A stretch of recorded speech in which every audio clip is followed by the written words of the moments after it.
Olá, queridos e queridas irmãs cósmicas. Vamos começar mais um podcast sobre a história do xamanismo moderno, desde Terence McKenna e Helena Blavatsky, até Davi Kopenawa, no seu maravilhoso livro A Queda do Céu, que inclusive é muito parecido com o livro A Voz do Silêncio, de Helena Blavatsky. Isso significa que a teosofia em geral e todos os estudos teológicos e teosóficos já têm apontado para alguns elementos e algumas evidências que indicam a presença dessa divindade ou a manifestação dessa divindade ou desse ser inteligente ou dessa manifestação inteligente na natureza, na germinação de uma semente, no comportamento de um felino, no comportamento de um pet, de um cachorro, no comportamento de alguns sinais que nós, seres humanos, estamos aptos a captar pela nossa glândula pineal, a glândula da mediunidade. Então, como os espíritas sempre falam, através de Kardec, da codificação, a percepção e a psicometria nada mais é do que a análise da captação da energia residual dos objetos. Ernesto Bozano escreveu um livro bem bacana sobre psicometria aqui no Brasil. E os indígenas, a população indígena brasileira, tem isso mais aguçado, apresenta essa sensibilidade, essa espiritualidade de forma muito mais aguçada, está muito mais próxima à natureza. Significa dizer que nós no Ocidente, nós não indígenas, enfim, que moramos na cidade, nós perdemos este contato com a natureza, essa sincronia com a natureza. E que estas populações indígenas, elas se mantêm reconectadas ao ambiente, elas se mantêm através dos seus modos de vida tradicionais, conforme Darcy Ribeiro sempre lembrava, reconectadas à natureza. E essa reconexão com a natureza permite que as populações indígenas tenham um processo espiritual bastante evoluído, bastante adiantado, inclusive próximo às grandes filosofias transcendentais do planeta, como o budismo, como o taoísmo, confucionismo, ou como a própria mitologia grega, a própria filosofia grega. Ou seja, as populações indígenas brasileiras, pré-coloniais e coloniais, as populações indígenas brasileiras têm um aporte filosófico, tem um aporte religioso, espiritual, que está ali lado a lado com as grandes filosofias teosóficas do planeta Terra. Então, um exemplo, sempre deixo um exemplo no nosso podcast.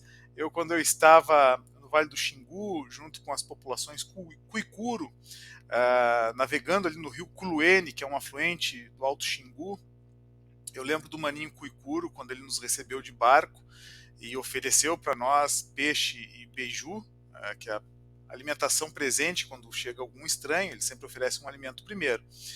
E ao saborear aquele peixe, aquele beiju, a primeira coisa, a impressão que eu tive era a ausência de sal. Mas eu percebi que a alimentação nutriu o meu corpo e eu me sentia sendo nutrido como toda e qualquer vegetação, planta, flora e fauna que estava ali. Me senti pertencente ao ambiente, à natureza. E logo mais tarde, na cerimônia do Cambô, onde algumas perfuraçõezinhas são feitas na pele com um espinho de tucumã ou tucum, e esse espinho é mergulhado na glândula do sapo, e ali nós fazemos então tomamos uma vacina, uma espécie de vacina no braço com o Cambô. Esse sentimento de pertencimento ele é muito mais ampliado. Foi a primeira vez que eu tive a sensação de estar vendo o cosmos em 3D. Então a própria fogueira, o aroma, a queima, o banho e as danças, parecia que nós estávamos pisando em algodão, andando leve. E aí, ao contrário do que vocês possam imaginar, não é uma questão assim, ficou chapado, ou ficou drogado, ou se drogou com aquela substância. Não tem nada a ver com isso. Quando o mestre de cerimônias, o pajé indígena, aplica ali a substância, ele tem consciência de que este indivíduo está doente. No meu caso, eu estava necessitando de uma reconexão com a natureza. Então, o meu corpo foi pintado e recebi algumas picadas de Cambô na pele.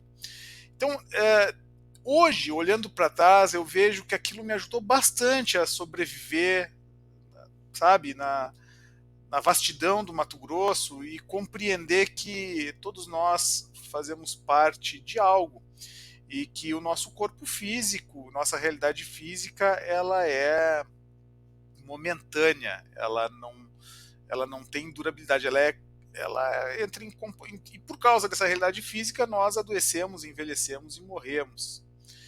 Então, em suma, nós somos efêmeros. A nossa passagem enquanto corpo físico, enquanto realidade material, ela é muito efêmera. Mas aquilo que somos, não o que temos, mas aquilo que somos é transcendente. Aquilo que sentimos, aquilo que respiramos, a paz que absorvemos, o bem que fazemos e as coisas que falamos, tudo isso é, por isso que a palavra tem um poder muito grande para os indígenas. Isso é transcendental. Isso nós somos e nós levamos conosco na nossa partida desse plano físico, desse plano material. Então, alguns exemplos que eu posso dar sobre essa espiritualidade foi que a nossa sensibilidade ela tem vários níveis. Um nível mais grosseiro, que é um nível mais duro, que é o nível da casca das árvores, é o nível das cachoeiras, enfim. Um nível mais sutil, um nível ali meio termo, que é sutil, que seria os nossos pensamentos, nossas emoções, nossos sentimentos. Se for, por exemplo, uma cachoeira ou uma árvore, aquilo que a cachoeira significa, quando a gente chega numa cachoeira, a gente, que lindo aquela cachoeira. Esse é um corpo intermediário, né, menos sutil que o grosseiro, e nós temos um corpo sutilíssimo de percepção, que é um corpo que já transcende completamente a matéria, os sentimentos, que é um corpo sutilíssimo do observador.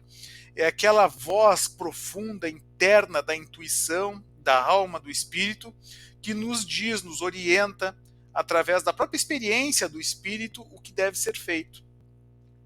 Por sermos almas e espíritos ali que estamos vagando pela Terra desde os inícios memoriais, assim como todos os seres de biomassa, os seres viventes, nos cabe então refletir sobre como que podemos agir no plano sem ferir, sem machucar, sem causar o mal, sem causar maus sentimentos e sem nos prejudicar também, respeitando a nós mesmos.